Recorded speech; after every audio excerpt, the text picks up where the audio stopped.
Many books and experts offer advice these days on how to achieve better health through diet. But a new book called The pH Miracle takes a unique approach to nutrition, teaching people how to eat in a way that balances their body chemistry.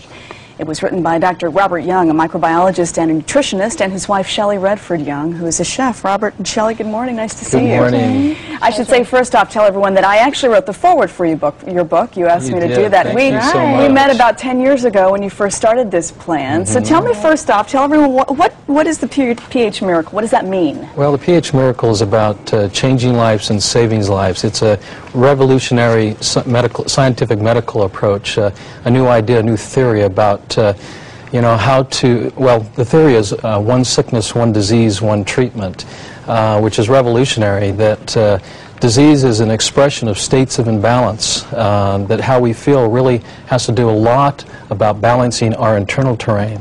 So what is the pH then in your system? What role does it play in good health? Well, just like in a swimming pool or in an aquarium, that delicate pH balance, if the pH goes off a little bit, the fish gets sick. And of course, it's a metaphor that I use. What would you do?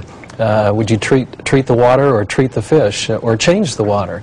And so it's just like within our own bodies, that delicate pH at 7.365, our fluids of our bodies need to be balanced. If not, that's when acids are expressed. And so there's a balance between acid and alkaline. So the balance between acid and alkaline is key, because if your acid level is too high, then what? Well, then what happens is disease or sickness is expressed. Much like our temperature at 98.6, if it varies, let's say 1 point or 2, that's when we start feeling ill effects. But it's the same thing with the fluids of our body. The cells are only as healthy as the fluids that they're bathed in, much like the fish. The fish is only as healthy as the water in which it swims in. You have worked with thousands of people, not only in this country but around the world, and I know that many of the testimonials of those people and their sickness and their healing are in this book. You've worked with patients who have cancer, with MS, with heart disease, and not to simplify too much, but the work and the results are essentially the same.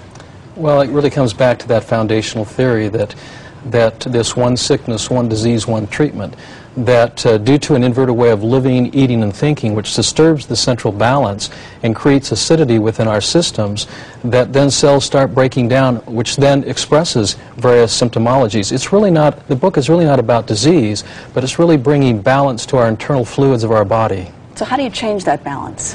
Well, you change it with what you eat, you change it with your lifestyle.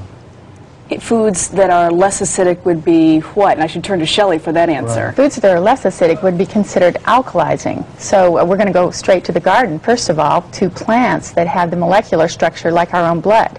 So the greens, anything that's dark green, leafy, that's where you want to base your diet from, those great hydrating, alkalizing vegetables. I have a list of foods that your plant avoids. Right. Pork and chicken and beef and dairy products and high sugar fruits, starchy foods, mushrooms, condiments.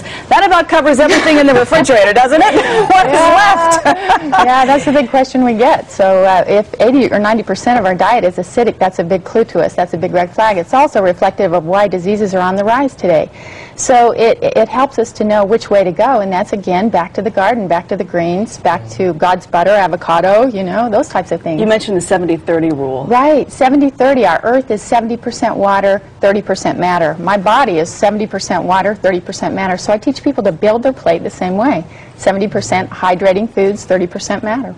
We've talked about the increase in obesity in this country, right, and certainly diabetic conditions that are on the rise as well. You say this is all related to that. Body chemistry, looking at body chemistry instead of calorie counting is so important. It's related to an over-acidic lifestyle.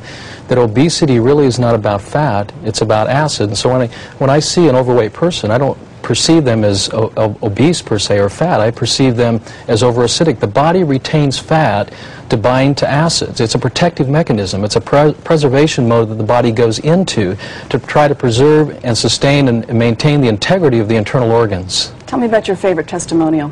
Your favorite story of a turnaround, and there are many of them in here, well, serious diseases. One of my favorite is a woman from Dallas, Texas, who's been diabetic, type 1 diabetic for 23 years.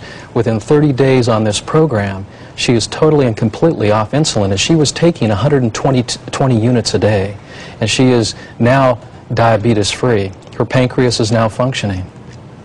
There are many stories like that, including type 4 cancers and all the rest of it. Exactly, so right. It's an interesting idea. You have to go into it with an open mind, I guess. Amazon.com has put you on its hottest new book list, Yeah. so that's Yeah. terrific. Congrats.